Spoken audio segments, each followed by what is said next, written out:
اچھا سر، اب ہم دوسرے موضوع کی طرف بڑھتے ہیں اور میں آپ سے یہ جاننا چاہوں گا کیونکہ آپ بہت قریب ہیں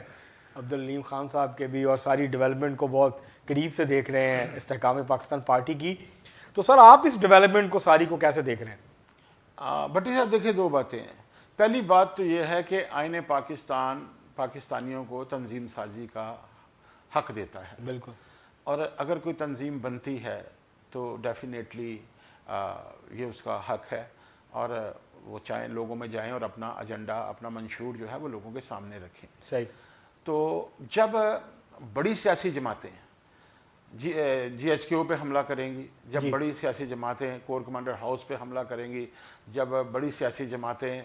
ووٹ کو عزت دے کر کہنے کے بعد اپنے نیریٹو سے اپنے بیانیے سے بٹرے کر جائیں گی، تو پھر نئی جماعتیں تو بنیں گی. صحیح. جب عوام کو بڑی جماعتیں ریلیف نہیں دیں گی تو پھر نئی جماعتیں تو وجود میں آئیں گی. صحیح. میں یہ سمجھتا ہوں اگر عمران خان نے اپنے نیریٹو سے بٹرے نہ کیا ہوتا، اگر عمران نے وہ سب کچھ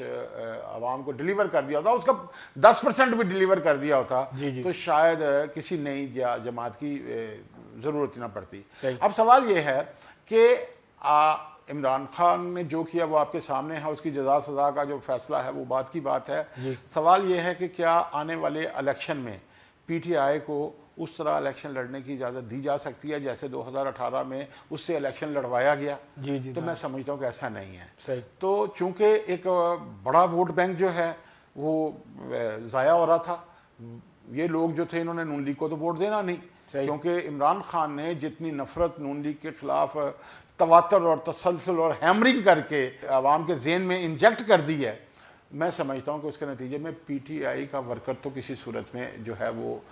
نون لیگ کو ووٹ دے گا نہیں، اور پیپلز پارٹی پنجاب میں ہے نہیں. اب اس ساری صورتحال میں ایک اپرچونٹی تھی جو انہوں نے اویل کر لی، ترین صاحب نے، علیم صاحب نے، کیونکہ یہ وہ لوگ ہیں جو گزشتہ 12 سال جنہوں نے 11 سال انہوں نے پی ٹی آئی کے ساتھ کام کیا ہے. یہ پی ٹی آئی کے ورکر کے ساتھ، پی ٹی آئی کے ٹکٹ ہولڈر کے ساتھ، پی ٹی آئی کے جو لوکل سٹیک ہولڈر ہیں مختلف ڈسٹرکٹس کے تحصیلوں کے، ان کے ساتھ رابطے میں. ظاہر ہے سر، یہ فیس تھا پنجاب میں دونوں چہرے. بالکل یہ فیس تھا تحریک انصاف کا. انہوں نے اگر ایسا کیا ہے اور اگر وہ ایسا سوچتے ہیں کہ پی ٹی آئی کے ایکٹیوسٹ انہیں ووٹ دے گا، اور پھر پی ٹی آئی کے ورکر کو، میں بیٹھوں، میں پی ٹی آئی ہوں نا، ہم نے بنائی ہے نا، میں نے بنایا عمران خان ہاتھوں سے، میں نے بنائی ہے پی ٹی آئی ہاتھوں سے. تو اگر جب میں جاتا ہوں لوگوں سے تو لوگ جب مجھ سے پوچھتے ہیں تو میں انہیں یہی کہتا ہوں کہ مجھے آپ بتائیں کہ آپ کے پاس آپشن کیا ہے. نون لیگ کو آپ نے ووٹ نہیں دینا، پیپلز پارٹی یہاں پہ ہے نہیں، تو اس کے بعد دوبارہ ہمارے پاس بچتا کیا ہے؟ ہمارے پاس اپنے پرانے ساتھی بچتے ہیں. علیم خان ترین صاحب ہمارے پرانے ساتھی ہیں، اور پھر ان دونوں کا رویہ جو رہا ہے ورکروں کے ساتھ وہ انتہائی دوستانہ رہا ہے، انتہائی محبت اور پیار والا رہا ہے. دوسرے گروپ نے تو اقتدار میں آ کے جو تھا، جو آج جیلوں میں ہیں، انہوں نے تو ورکر کو ذبح کیا ہے، اور جب ان کو ذبح کر دیا تو اب اگر یہ آ بھی جائیں، مثلا آپ یہ اعجاز چودھری ہو گیا، میاں محمود علی شہید ہو گیا، اکرم عثمان ہو گیا، یہ لوگ اگر سزائیں جزائیں کاٹ کے بھی آ جائیں تو یہ کوئی ہیرو بن کے نہیں آئیں گے، یہ کریمنل بن کے آئیں گے، کیونکہ انہوں نے اقتدار کے دنوں میں بھی ورکر کو وکٹمائز کیا ہے. یہ نون لیگ یا پی ٹی آئی سے پی ٹی آئی کا ورکر وکٹمائز نہیں ہوا، پی ٹی آئی کا ورکر پی ٹی آئی سے وکٹمائز ہوا ہے، اور جو وکٹمائز ان چہروں نے کیا ان کو تو پی ٹی آئی کا ورکر کسی صورت ووٹ نہیں دے گا. اب اگر پی ٹی آئی میدان میں نہیں ہوتی، اگر پی ٹی آئی پہ بین لگ جاتا ہے، یا اگر پی ٹی آئی اپنے کینڈیڈیٹس کھڑے نہیں کرتی، تو اس کے ورکر نے ووٹ کس کو دینا ہے؟ میں سمجھتا ہوں اس کے لیے آئی پی پی از دا بیسٹ آپشن، کیونکہ اس میں وہی لوگ ہیں جن کو عمران خان صاحب دیانتدار، عمران خان انہیں کہتے رہے یہ صادق اور امین ہے، اور کل تک تو علیم خان جو تھا وہ تو عمران خان کی آنکھ کا تارا تھا. علیم خان تو صرف اس لیے زیر اعتاب آئے کہ علیم خان نے کہا کہ یہ بزدار کرپٹ ہے، یہ نااہل ہے، جس سے نیس پاک اور نیسلے کا فرق نہیں پتا، اس بندے کو آپ نے سی ایم لگا دیا پنجاب میں. جب علیم صاحب نے کہا کہ گوگی کرپٹ ہے، جب کہا کہ پنکی پیڑنی کے پاس جا رہا ہے روپیہ سارا جتنا لوٹ مار کا ہے، ڈپٹی کمشنر کا ریٹ، کمشنر کا ریٹ،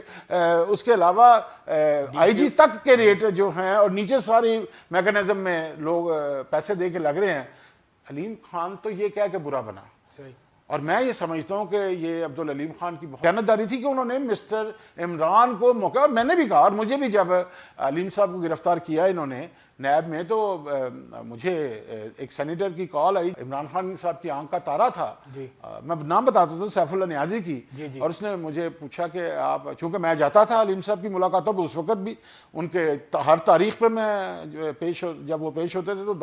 دوستوں اور ساتھیوں کے ساتھ میں جاتا تھا، کیونکہ میں آج بھی سمجھتا تھا اور اس وقت بھی میرا موقف یہی تھا کہ عبدالعلیم خان ایک بہترین آدمی ہے،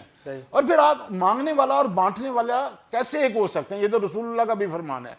وہ بانٹتا ہے عبدالعلیم خان، اس نے بہت سے سماجی کام کیے ہوئے ہیں، ہمیں ایک ایسا ہی بندہ چاہیے تھا اور چاہیے۔ اور مجھے جب فون پہ یہ پوچھا گیا کہ چیئرمین صاحب پوچھ رہے ہیں کہ آپ علیم خان کے ساتھ ہیں یا آپ عمران خان کے ساتھ ہیں، تو میں نے اسی وقت کہہ دیا تھا کہ میں علیم خان کے ساتھ ہوں۔ تو یہ بات پرانی ہے، اور میں نے یہ فیصلہ، آپ بھٹی صاحب مجھے پرانا جانتے ہیں، ہم دیانتدار لوگ ہیں اور ہمارے اوپر کرپشن کا کوئی ایلیگیشن نہیں ہے۔ میں آج بھی ایک چھوٹے سے فلیٹ میں رہتا ہوں، میں آج بھی اپنی موٹر بائک پہ پھرتا ہوں، میرا جو سوشل سٹیٹس ہے وہ پوری دنیا کے سامنے ہے، میرا جو سماجی رتبہ اگر کوئی ہے تو وہ میرے پڑھانے کی وجہ سے ہے، وہ میرے لکھنے کی وجہ سے ہے، وہ میرے اسٹوڈنٹس کی وجہ سے ہے، سرمایہ کی وجہ سے میری کہیں عزت نہیں ہے۔ اچھا سر، یہ بتائیے گا خواجہ صاحب کہ یہ جو اس وقت یہ ساری صورتحال جو ہے وہ ڈیولپ ہوئی ہے، تو پنجاب کی جو سیاست ہے، پنجاب میں آپ مطلب اس وقت جو ہے وہ 2-3 بڑے نام ہیں جو گردش کر رہے ہیں چیف منسٹر پنجاب کے لیے، علیم خان صاحب کا نام بھی لیا جا رہا ہے، اس کے علاوہ مریم نواز شریف صاحبہ کا نام لیا جا رہا ہے، اور بھی نام ہیں، ملک احمد خان، اور بھی لوگ ہیں جن کے نام لیے جا رہے ہیں۔ آپ کیا سمجھتے ہیں کہ اس وقت جو ہے یہ اگر کلوز الیکشن ہوتا ہے اور جو استحکام پاکستان پارٹی ہے اگر وہ 20-25-30 تک بھی سیٹیں لے لیتی ہے یا اس سے زیادہ، اور ایک کلوز الیکشن ہوتا ہے اور مسلم لیگ نون اکثریت نہیں لے پاتی، تو پھر ظاہر ہے بات چیت کرنی پڑے گی، مذاکرات ہوں گے، کولیشن جو ہے گورنمنٹ بنے گی، تو کیا آپ سمجھتے ہیں کہ اس میں علیم خان صاحب کے لیے کوئی چانس ہے کہ وہ چیف منسٹر پنجاب بن سکیں؟ اچھا، میں بھٹی صاحب بنیادی بات تو یہ ہے کہ آپ کا یہ سوال بنتے ہی نہیں ہے جی، جانمن اس کی سیدھی سی وجہ، میرے بھائی بھی ہیں، میرے دوست بھی ہیں، ہم نے بہت سا سیاسی سفر بھی اکٹھے کیا ہے۔ جی، گزارش یہ ہے کہ ابھی کل کی تو بات ہے کہ 10 سیٹوں والا یہاں پہ سی ایم رہ کے گیا ہے، جی بالکل، ہیں، اور پورے ڈنکے کی چوٹ پہ رہ کے گیا ہے، پوری اپنی کرپشن سمیت رہ کے گیا ہے، اور آج اسی کرپشن کی بنیاد پہ وہ جیل میں ہے۔ جی جی، تو اگر 10 سیٹوں والا رہ سکتا ہے، کرپشن کے باوجود رہ سکتا ہے، تو عبدالعلیم خان پر تو ایسا کوئی ایلیگیشن نہیں، پہلی بات۔ اور دوسری بات یہ ہے کہ جتنے نام آپ نے لیے ہیں، وہ احمد خان ہے، وہ محترمہ مریم صاحبہ ہیں، وہ کوئی اور دوسرا تیسرا آدمی ہے، ان میں عبدالعلیم خان کردار کے حوالے سے، عبدالعلیم خان تعلیم کے حوالے سے، عبدالعلیم خان اپنے پولیٹیکل وزڈم کے حوالے سے، اور عبدالعلیم خان سب سے بڑی بات انسان دوستی کے حوالے سے، پاکستان میں جو پریزنٹ فیسز آپ بات کریں جو ہمارے سامنے آ رہے ہیں، ان سب میں ایک نمبر آدمی ہے۔ اور میں یہ سمجھتا ہوں کہ اگر خدا کرے کہ وہ سی ایم آئیں تو